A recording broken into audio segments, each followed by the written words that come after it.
చేస్తే కరెక్ట్ ఒక ట్రాక్లోకి వస్తుందనేది మా యొక్క అభిప్రాయం అధ్యక్ష.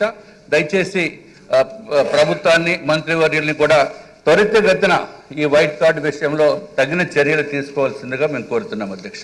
పార్థసారథి గారు. నమస్కారం సార్. ఇక్కడ సార్ ధన్యవాదాలు అధ్యక్ష. నేను చెప్పాల్సిన విషయాలు పెద్దలు చెప్పారు.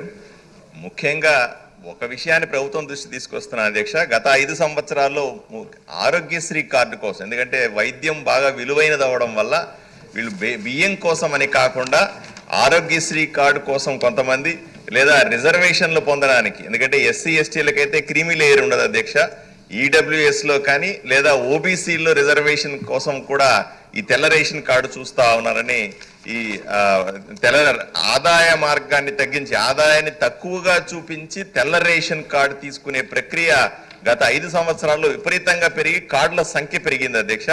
ప్రభుత్వం దీని మీద అర్హుల ఒకసారి ఒక చట్టబద్ధమైనటువంటి ఫార్ములా తీసుకుని అర్హులైన వాళ్లకు న్యాయం చేస్తూ లేదా అనర్హుల్ని ఏ విధంగా తీస్తారో దానికి ఒక విధి విధానం రూపొందించుకోవాల్సిందిగా మీ ద్వారా నేను విన్నవించుకుంటున్నాను అధ్యక్ష. సత్యనారాయణ చౌదరి గారు.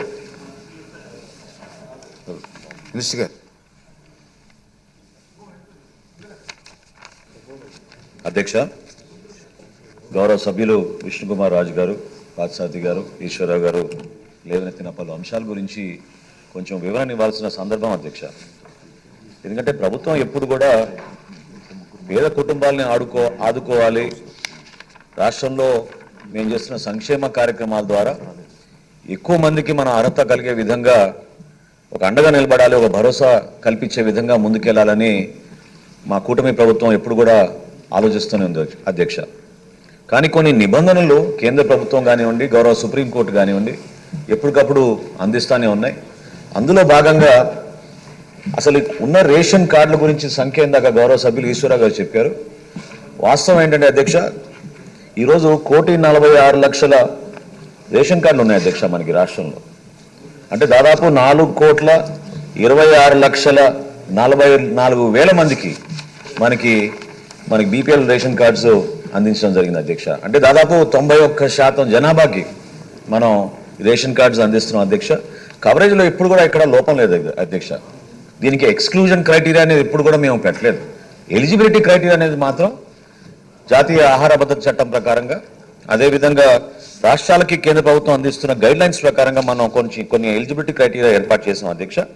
ప్రత్యేకంగా మనకి ఇన్కమ్ విషయంలో గ్రామీణ ప్రాంతాల్లో 10,000 రూపాయల నెలకి, అర్బన్ ప్రాంతాల్లో 12,000 రూపాయలు ప్రతి నెల ఇన్కమ్ ఉండే విధంగా టోటల్ ఫ్యామిలీ ల్యాండ్ హోల్డింగ్, అంటే కుటుంబానికి ఉన్న భూములు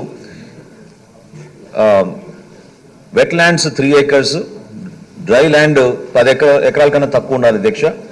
అదేవిధంగా ఎలక్ట్రిసిటీ కన్జంప్షన్ 300 యూనిట్ల కన్నా తక్కువ ఉండాలి అధ్యక్ష. దీన్ని 6 నెలల యావరేజ్ తీసుకుంటారు అధ్యక్ష యాజ్ ప్రామాణికంగా. అదేవిధంగా ఏ గవర్నమెంట్ ఎంప్లాయీకి కానీ పెన్షన్కి కానీ కార్డు అర్హత లేదు అధ్యక్ష.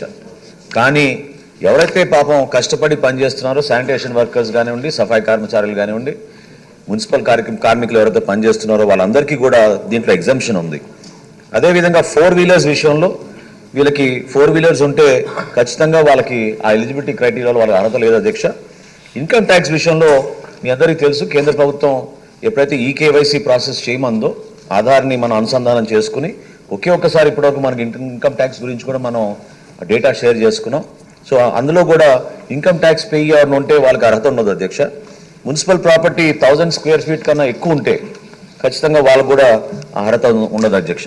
నేను చాలా గర్వంగా చెప్తున్నాను అధ్యక్ష, ఈరోజు ఆంధ్రప్రదేశ్ భారతదేశంలో నంబర్ 1 స్థానంలో నిలిచింది అధ్యక్ష ఈ కేవైసీ ప్రాసెస్లో. ఇప్పటి వరకు మనం 87%